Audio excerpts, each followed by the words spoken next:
reason people don't care very much is because the outcome of winning it is money for players, and nobody cares about players making more money. Yeah. What they care about is how it affects them fandom-wise. You could say that's callous. It's not as if I don't, I'll be happy for guys that are, that are not making a fortune. And there's a lot of guys on the Grizzlies. The $500,000 are going to be a huge sum of money towards their income for the year if you're able to win the whole thing, right? Yeah. But the idea that any fan sits around and is excited, you don't sit there on a Sunday and you go, oh, God, I really hope Marvin Harrison gets 3 catches so he hits his bonus. It's like nobody cares about that, right? Like, that's not something you get enthused about. What you get enthused about is how it affects you as a fan and how it affects the team that you root for. And until they figure out a way for it to be a real bonus for a fan, the fans, you're going to have a difficult time having fans care about it unless there's something tangible you get. Bobby Marks brought up the whole thing, if you win it, you get a playoff spot. I thought that was a pretty good idea. A playoff spot, or you win it and you get one of the things that Kevin O'Connor's brought up on our pod.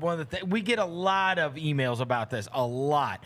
There have been people that have brought up draft picks, right? That fans would care about that. There have been people that have brought up you win any tiebreaker when it comes to playoff standings. Now, sometimes that may affect things, sometimes it may not, but certainly last year it would have had a grand effect on things. Just something where you as a fan really want your team to win it, because if your team wins it, it means something. Exactly. I like the idea. Trophy you get. I like the idea of the draft picks things because the NFL does this with compensatory draft picks that come at the end of the third round. Like, that's why the third round, there's always a ton of more picks than just the 32 teams in the league, because those are compensatory picks, whether it's ridiculous, like you hire an African-American coach, like you get, or one of your coaches, like an African-American coach leaves to get a head coaching job, or you lose a player in free agency, something like that, you get a compensatory pick for it. Like, adding those at like the end of the first round would be cool. I actually think the 31st pick in the draft should go to the in-season tournament winner. I mean, that is, look, and we have talked about this a lot.